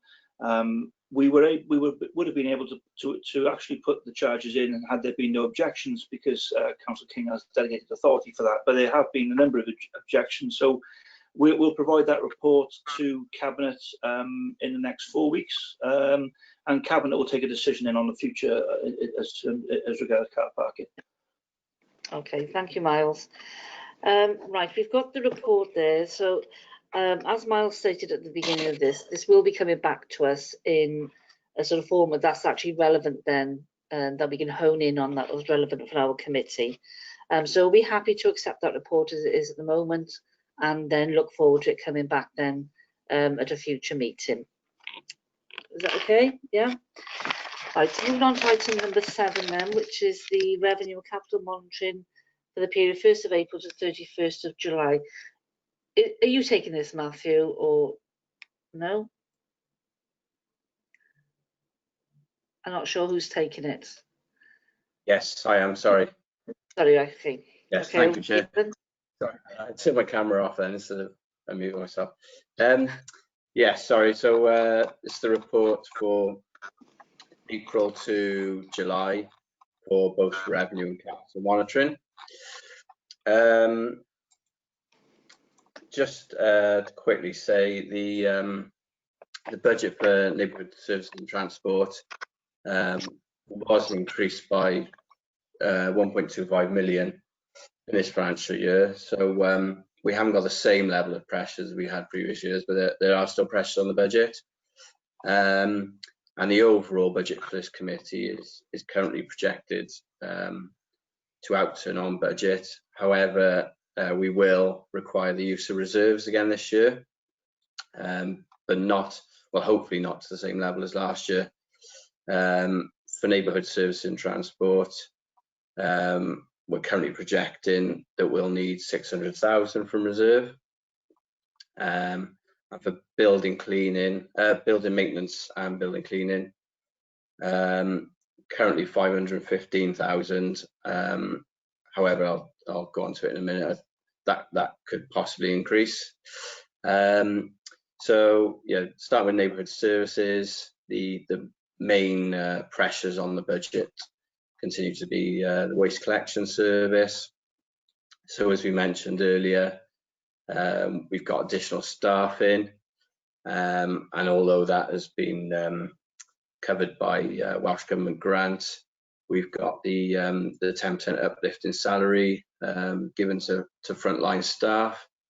This costs us around 175,000, so that will be funded from reserves. Still ongoing pressure on our recycling treatment budget as well. Again, as I mentioned earlier, the treatment of our commingled recycling is actually now our most expensive treatment. You know, it's actually cheaper to send our refuse to energy from waste than is treat our recycling at the moment. So that's the reason why we're rolling out this source separated service. But obviously, in the meantime, we are still paying a high price for our commingled recycling. Other pressures on the budget. We've had other pressures such as car parking. When we were closing our car parks, obviously, you have no income coming in. Commercial waste service has reduced. Obviously, leisure centres being closed put pressure on our contractor, and we've had to make additional payments to our contractor to obviously subsidise them during the closure period. Enforcement income, things like that. However, a lot of those have been funded from the Welsh Government grant, and we anticipate that that will hopefully continue until at least the end of the financial year. Obviously, if at some point that Welsh Government remove that grant, then we'll have additional budget pressures. So, but we'll notify committee of that in future. Building services. So that the main budget pressure within building services is the building maintenance section. Obviously, when the start of the pandemic, most of their work dried up overnight. So obviously, the majority of the work is repairs in council houses and our offices, so all our public buildings, schools, etc. And due to a lot of those buildings either closing or with council houses, tradesmen not being able to go in to do routine repairs, just going in to do emergency work. A lot of their work dried up overnight, so their loss of income has been about £25,000 a week. However, we still had the majority of the costs of the service, paying the staff, etc., our vehicles. I know a lot of those staff were repurposed to other areas within the council to help out during the pandemic, but obviously it has caused a budget pressure for the building maintenance service, and that the figure of 515,000 currently could get worse until we sort of get back up to sort of running as close to normal as we were prior to the pandemic. Obviously, a further lockdown over a couple of months could set us backwards, and just revert to doing emergency repairs and things like that. So again, we'll have to monitor that closely. The building cleaning service, not as much pressure on this service, as we've got a lot of SLA agreements with the schools and things like that. And hopefully we'll still be able to charge them for the cleaning service, and maybe even increase income as cleaning programs are increased over the future months. Staff in this area were also given a bonus payment of 10%, which works out about £65,000 over the period April to August. But this again will be funded from reserves. I'll then go on to mention savings for this year. So they're shown at Appendix 1 to the report. And for this year, they're only 83,000, so a lot less than we've had to save in previous years. And that was obviously intentional due to the budget pressures that services were under, and it would have been difficult to make further savings. So it's 83,000 at the moment. We're projecting we're going to make those savings. I then go on to mention capital, and I apologise. There's quite a few schemes, so I'll quickly mention each one in case people have questions on them later. And I'll mention the changes in the budgets. So Penarth Heights is an increase in the 2021 capital budget of 25,000 to install the remaining docking stations for next bikes that have been installed. Next scheme, Nordale Road, Bedford Rise Bridge Lighting Scheme. Again, 25,000 from Section 106 funding for that scheme. So the capital programme's been increased for that. Another Section 106 scheme, upgrade of CCTV systems. So looking at systems in Roos and also in Ogmore,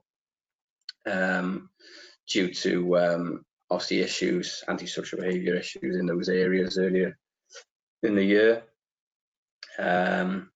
Next scheme, local sustainable transport COVID response. So we've been awarded 221,000 from the Welsh Government to try and progress sustainable transport schemes. The next one, M4's Cardiff Airport Transport Network Scheme.